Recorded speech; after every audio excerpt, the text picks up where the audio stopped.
নমস্কাৰ বন্ধুসকল, আজি মই উপস্থিত হলোহি সদৌ অসম সোণোৱাল কছাৰী ছাত্ৰ সন্থাৰ নৱম দ্বিবাৰ্ষিক অধিৱেশনত। ধেমাজি বাটঘৰীয়া শিঙিমাৰীত অৱস্থিত ধনবৰচলা পথাৰত অনুষ্ঠিত হৈছে এই অধিৱেশনখনি।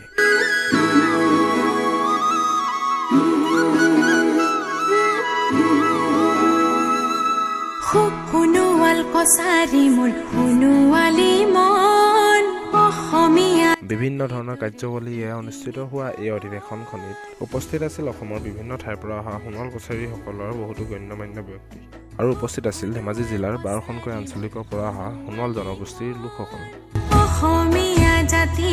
এই অধিৱেশনখনি সাংস্কৃতিক শোভাযাত্ৰা অতি সৌৰণি কৰি তুলিবলৈ আমাৰ মাজত উপস্থিত হৈছিল অসমৰ জনপ্ৰিয় অভিনেত্ৰী অমৃতা গগৈ।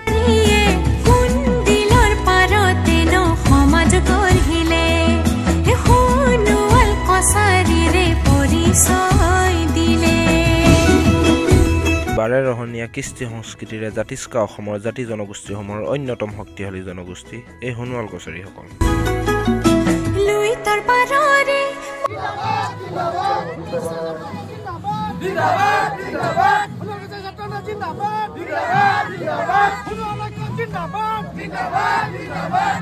ঊনৈছশ 68 চনত প্ৰতিষ্ঠা লাভ কৰা এই ছাত্ৰ সংগঠনটোৱে বৃহত্তৰ অসমীয়া জাতিটোৰ লগতে সোণোৱাল কছাৰীসকলৰ শৈক্ষিক, বৌদ্ধিক, সামাজিক, মানসিক, সাংস্কৃতিক, ক্ৰীড়া আদি বিভিন্ন সামাজিক ক্ষেত্ৰসমূহ স্বজনগোষ্ঠীটোৰ উত্তৰণৰ বাবে নিস্বাৰ্থভাৱে সেৱা আগবঢ়াই আহিছে।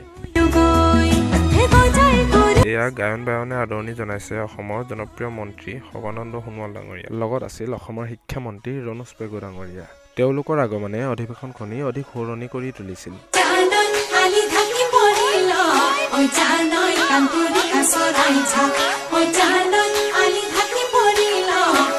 উত্তৰ পূৰ্বাঞ্চলত বাস কৰা বিভিন্ন জনগোষ্ঠীসকলৰ ভিতৰত সোণোৱাল কছাৰীসকল হৈছে তৃতীয় বৃহৎ জনজাতি আৰু অসমৰ খিলঞ্জীয়া ভূমিপুত্ৰ এই সোণোৱাল কছাৰী জনগোষ্ঠীটোৰ একতা তথা কলা কৃষ্টি সাংস্কৃতিকভাৱে সদায় চহকী।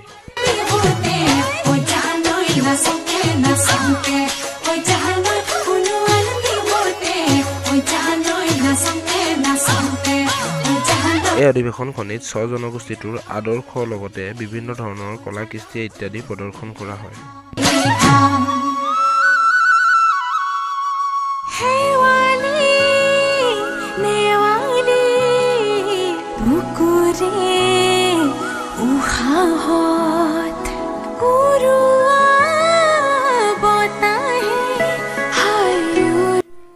এয়া গহনা পাতি মহলে লোৱা নাই, কেৱল চাবলৈহে ইচ্ছা কৰিছিলোঁ।